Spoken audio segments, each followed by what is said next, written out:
ভারতবর্ষের পুণ্যজন্মা মহাপুরুষদের বাণী হল সনাতন বাণী। অমৃতের পুত্রদের এই বাণী আমাদের জীবনকে পবিত্র করুক।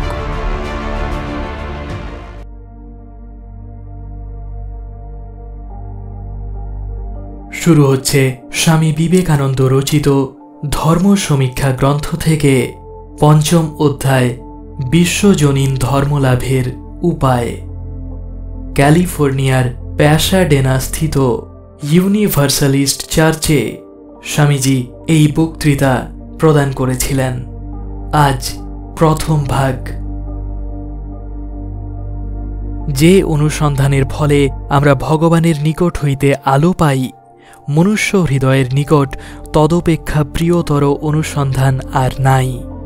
কি অতীতকালে কি বর্তমানকালে আত্মা, ঈশ্বর ও অদৃষ্ট সম্বন্ধে আলোচনায় মানুষ যত শক্তি নিয়োগ করিয়াছে, অন্য কোনো আলোচনায় তত করে নাই। আমরা আমাদের দৈনিক কাজকর্ম, আমাদের উচ্চাকাঙ্ক্ষা, আমাদের কর্তব্য প্রভৃতি লইয়া যতই ডুবিয়া থাকি না কেন, আমাদের সর্বাপেক্ষা কঠোর জীবন সংগ্রামের মধ্যেও কখনো কখনো এমন একটি বিরাম মুহূর্ত আসিয়া উপস্থিত হয়, যখন মন সহসা থামিয়া যায় এবং এই জগৎ প্রপঞ্চের পারে কি আছে তাহা জানিতে চায়। কখনো কখনো সে অতীন্দ্রিয় রাজ্যের কিছু কিছু আভাস পায় এবং ফলে তাহা পাইবার জন্য যথাসাধ্য চেষ্টা করিতে থাকে। সর্বকালে সর্বদেশে এই রূপ ঘটিয়াছে। মানুষ অতীন্দ্রিয় বস্তুর দর্শন লাভ করিতে চাহিয়াছে, নিজেকে বিস্তার করিতে চাহিয়াছে এবং যাহা কিছু আমাদের নিকট উন্নতি বা ক্রমাভিব্যক্তি নামে পরিচিত, তাহা সর্বকালে মানব জীবনের চরম গতি ঈশ্বর অনুসন্ধানের তুলাদণ্ডে পরিমিত হইয়াছে। আমাদের সামাজিক জীবন সংগ্রাম যেমন বিভিন্ন জাতির বিভিন্ন প্রকার সামাজিক প্রতিষ্ঠানের মধ্যে আত্মপ্রকাশ করে, তেমনি মানবের আধ্যাত্মিক জীবন সংগ্রামও বিভিন্ন ধর্ম অবলম্বনে আত্মপ্রকাশ করে। বিভিন্ন সামাজিক প্রতিষ্ঠান যেরূপ সর্বদাই পরস্পরের সহিত কলহ ও সংগ্রাম করিতেছে, সেইরূপ এই ধর্ম সম্প্রদায়গুলিও সর্বদা পরস্পরের সহিত কলহ ও সংগ্রামে রত। কোনো এক বিশেষ সমাজ সংস্থার অন্তর্ভুক্ত লোকেরা দাবি করে যে একমাত্র তাহাদেরই বাঁচিয়া থাকিবার অধিকার আছে এবং তাহারা যতক্ষণ পারে দুর্বলের উপর অত্যাচার করিয়া সেই অধিকার বজায় রাখিতে চায়। আমরা জানি এইরূপ একটি ভীষণ সংগ্রাম বর্তমান সময়ে দক্ষিণ আফ্রিকায় চলিতেছে।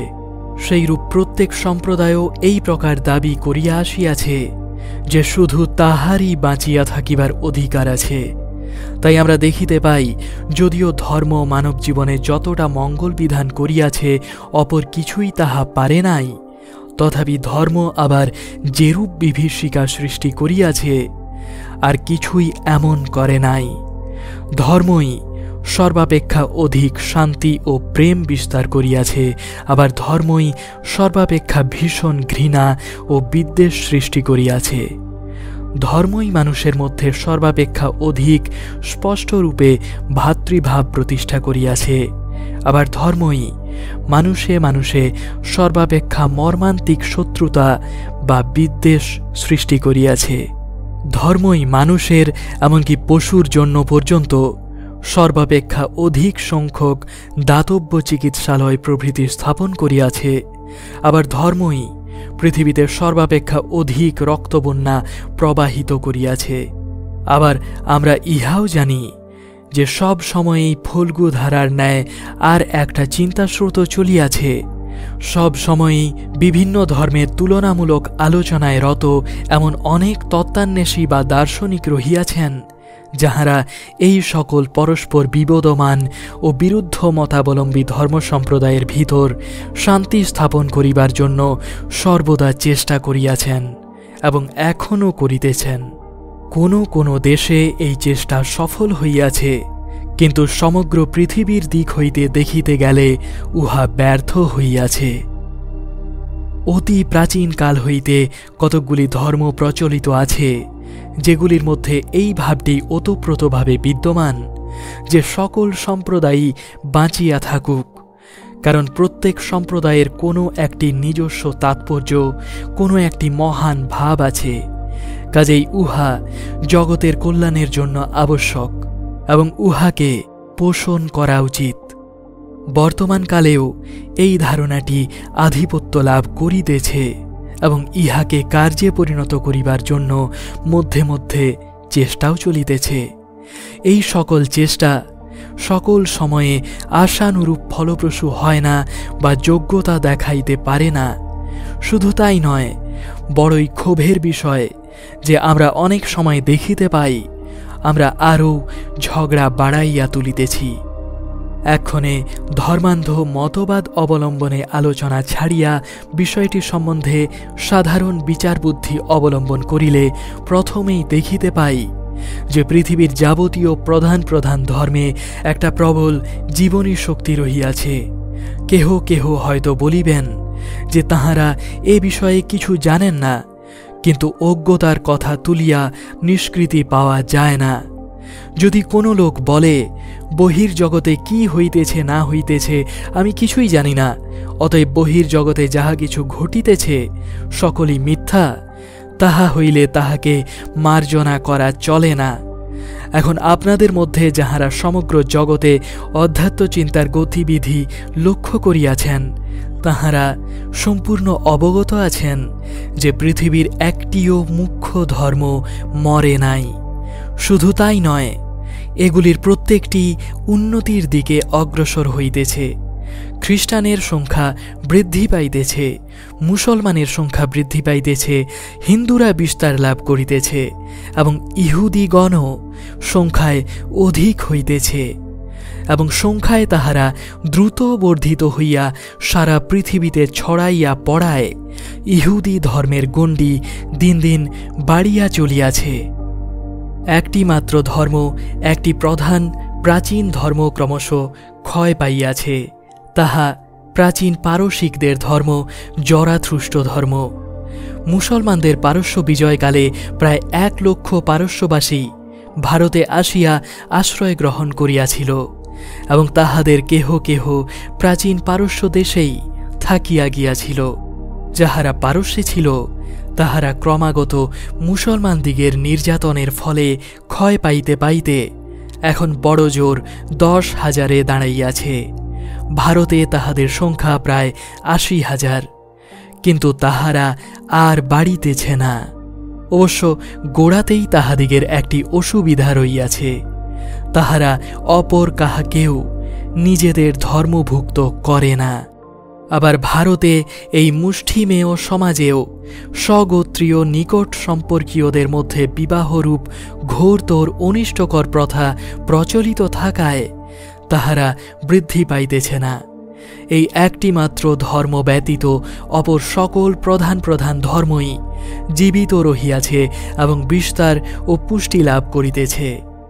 আর আমাদের মনে রাখা উচিত যে পৃথিবীর সকল প্রধান ধর্মই অতি পুরাতন, তাহাদের একটিও বর্তমানকালে গঠিত হয় নাই এবং পৃথিবীর প্রত্যেক ধর্মই গঙ্গা ও ইউফ্রেটিস নদীদ্বয়ের মধ্যবর্তী ভূখণ্ডে উৎপত্তি লাভ করিয়াছে। একটিও প্রধান ধর্ম ইউরোপ বা আমেরিকায় উদ্ভূত হয় নাই, একটিও নয়। প্রত্যেক ধর্মই এশিয়া সম্ভূত এবং তাহাও আবার পৃথিবীর ওই অংশটুকুর মধ্যে।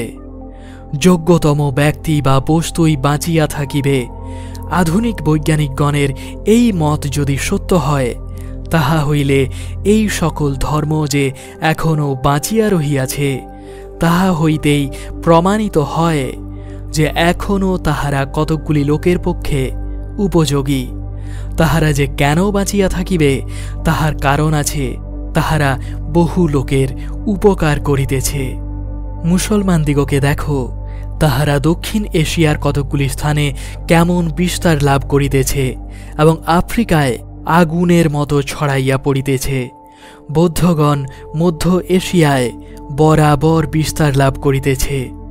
ইহুদিদের মতো হিন্দুগণও অপরকে নিজ ধর্মে গ্রহণ করে না, তথাপি ধীরে ধীরে অন্যান্য জাতি হিন্দু ধর্মের ভিতর আসিয়া পড়িতেছে এবং হিন্দুদের আচার ব্যবহার গ্রহণ করিয়া তাহাদের সমশ্রেণীভুক্ত হইয়া যাইতেছে। খ্রিস্ট ধর্ম যে বিস্তৃতি লাভ করিতেছে তাহা আপনারা সকলেই জানেন।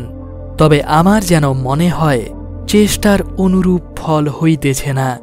খ্রিস্টানদের প্রচার কার্যে একটি ভয়ানক দোষ আছে এবং পাশ্চাত্য প্রতিষ্ঠান মাত্রেই এই দোষ বিদ্যমান। শতকরা 90% শক্তি প্রতিষ্ঠান যন্ত্রের পরিচালনাতেই ব্যয়িত হইয়া যায়, কারণ প্রতিষ্ঠান সুলভ বিধি ব্যবস্থা বড় বেশি। প্রচার কার্যটা প্রাচ্য লোকেরাই বরাবর করিয়া আসিতেছে। পাশ্চাত্য লোকেরা সংঘবদ্ধভাবে কার্য, সামাজিক অনুষ্ঠান, যুদ্ধসজ্জা, রাজ্য শাসন প্রভৃতি অতি সুন্দর রূপে করিবে, কিন্তু ধর্মপ্রচার ক্ষেত্রে তাহারা প্রাচ্যদিগের কাছে ঘেঁষিতেও পারে না, কারণ ইহা বরাবর তাহাদেরই কাজ ছিল বলিয়া তাহারা ইহাতে বিশেষ অভিজ্ঞ এবং তাহারা অতিরিক্ত বিধি ব্যবস্থার পক্ষপাতী নয়। অতএব মনুষ্য জাতির বর্তমান ইতিহাসে ইহা একটি প্রত্যক্ষ ঘটনা যে পূর্বোক্ত সকল প্রধান প্রধান ধর্মই বিদ্যমান রহিয়াছে এবং বিস্তার ও পুষ্টি লাভ করিতেছে। এই ঘটনার নিশ্চয়ই একটা অর্থ আছে এবং সর্বজ্ঞ পরম কারুণিক সৃষ্টিকর্তার যদি ইহাই ইচ্ছা হইত যে ইহাদের একটিমাত্র ধর্ম থাকুক এবং অবশিষ্ট সবগুলি বিনষ্ট হোক, তাহা হইলে উহা বহু পূর্বেই সংসাধিত হইত। আর যদি এই সকল ধর্মের মধ্যে একটিমাত্র ধর্মই সত্য এবং অপরগুলি মিথ্যা হইত, তাহা হইলে ওই সত্য ধর্মই এতদিনে সমগ্র পৃথিবী পরিব্যাপ্ত করিত। কিন্তু বস্তুত তাহা হয় নাই। উহাদের কোনোটি সমস্ত পৃথিবী অধিকার করে নাই। সকল ধর্মই এক সময়ে উন্নতির দিকে আবার অন্য সময়ে অবনতির দিকে যায়। আর ইহাও ভাবিয়া দেখো, তোমাদের দেশে 6 কোটি লোক আছে, কিন্তু তাহাদের মাত্র 2,10,00,000 কোনো না কোনো প্রকার ধর্মভুক্ত। সুতরাং সব সময়ই ধর্মের উন্নতি হয় না। সম্ভবত সকল দেশেই গণনা করিলে দেখিতে পাইব ধর্মগুলির কখনও উন্নতি আবার কখনও অবনতি হইতেছে। সম্প্রদায়ের সংখ্যাও সর্বদা বাড়িয়াই চলিয়াছে।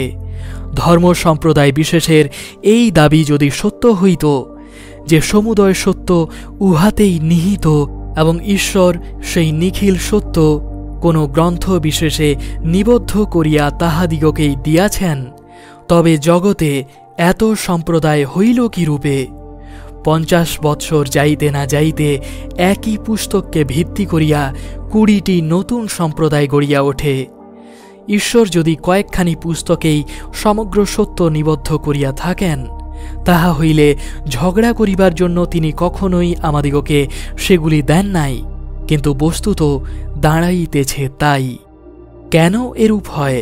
যদি ঈশ্বর বাস্তবিকই ধর্ম বিষয়ক সমস্ত সত্য একখানি পুস্তকে নিবদ্ধ করিয়া আমাদিগকে দিতেন, তাহা হইলে কোনো উদ্দেশ্য সিদ্ধ হইত না, কারণ কেহই সে গ্রন্থ বুঝিতে পারিত না। দৃষ্টান্তস্বরূপ বাইবেল ও খ্রিস্টানদিগের মধ্যে প্রচলিত যাবতীয় সম্প্রদায়ের কথা ধরুন। প্রত্যেক সম্প্রদায় ওই একই গ্রন্থ তাহার নিজের মত অনুযায়ী ব্যাখ্যা করিয়া বলিতেছে যে কেবল সেই উহা ঠিক ঠিক বুঝিয়াছে আর অপর সকলে ভ্রান্ত। প্রত্যেক ধর্ম সম্বন্ধেই এই কথা। মুসলমান ও বৌদ্ধদের মধ্যে অনেক সম্প্রদায় আছে, হিন্দুদের মধ্যে তো শত শত। এখন আমি যে সকল ঘটনা আপনাদের নিকট উপস্থাপিত করিতেছি, এগুলির উদ্দেশ্য আমি দেখাইতে চাই যে ধর্ম বিষয়ে যতবারই সমুদয় মনুষ্য জাতিকে এক প্রকার চিন্তার মধ্য দিয়া লইয়া যাইবার চেষ্টা করা হইয়াছে, ততবারই উহা বিফল হইয়াছে এবং ভবিষ্যতেও তাহাই হইবে। এমনকি বর্তমান কালেও নতুন মত প্রবর্তক মাত্রেই দেখিতে পান যে তিনি তাহার অনুবর্তীগণের নিকট হইতে 20 মাইল দূরে সরিয়া যাইতে না যাইতে তাহারা 20টি দল গঠন করিয়া বসিয়াছে। আপনারা সব সময়ই এইরূপ ঘটিতে দেখিতে পান। ইহা ধ্রুব সত্য যে সকল লোককে একই প্রকার ভাব গ্রহণ করানো চলে না, এবং আমি ইহার জন্য ভগবানকে ধন্যবাদ দিতেছি। আমি কোনো সম্প্রদায়ের বিরোধী নই, বরং নানা সম্প্রদায় রহিয়াছে বলিয়া আমি খুশি, এবং আমার বিশেষ ইচ্ছা তাহাদের সংখ্যা দিন দিন বাড়িয়া যাক। ইহার কারণ কি? কারণ শুধু এই যে যদি আপনি, আমি এবং এখানে উপস্থিত অন্যান্য সকলে ঠিক একই প্রকার ভাবরাশি চিন্তা করি, তাহা হইলে আমাদের চিন্তা করিবার বিষয়ই থাকিবে না। 2 বা ততোধিক শক্তির সংঘর্ষ হইলেই গতি সম্ভব, ইহা সকলেই জানেন। সেইরূপ চিন্তার ঘাত প্রতিঘাত হইতেই, চিন্তার বৈচিত্র্য হইতেই নতুন চিন্তার উদ্ভব হয়। এখন আমরা সকলেই যদি একই প্রকার চিন্তা করিতাম, তাহা হইলে আমরা জাদুঘরের মিশর দেশীয় মমিতে পরিণত হইয়া শুধু তাহাদেরই মতো পরস্পরের মুখের দিকে চাহিয়া থাকিতাম। তাহা অপেক্ষা অধিক কিছুই হইত না। বেগবতী জীবন্ত নদীতেই ঘূর্ণাবর্ত থাকে, বদ্ধ ও স্রোতহীন জলে আবর্ত হয় না। যখন ধর্মগুলি বিনষ্ট হইয়া যাইবে, তখন আর সম্প্রদায়ও থাকিবে না। তখন শ্মশানের পূর্ণ শান্তি ও সাম্য বিরাজ করিবে। কিন্তু যতদিন পর্যন্ত মানুষ চিন্তা করিবে, ততদিন সম্প্রদায়ও থাকিবে। বৈষম্যই জীবনের চিহ্ন, এবং বৈষম্য থাকিবেই। আমি প্রার্থনা করিতেছি, সম্প্রদায়ের সংখ্যা বাড়িতে বাড়িতে অবশেষে জগতে যত মানুষ আছে ততগুলি সম্প্রদায় গঠিত হোক, যেন ধর্মরাজ্যে প্রত্যেকে তাহার নিজের পথে, তাহার ব্যক্তিগত চিন্তা প্রণালী অনুসারে চলিতে পারে।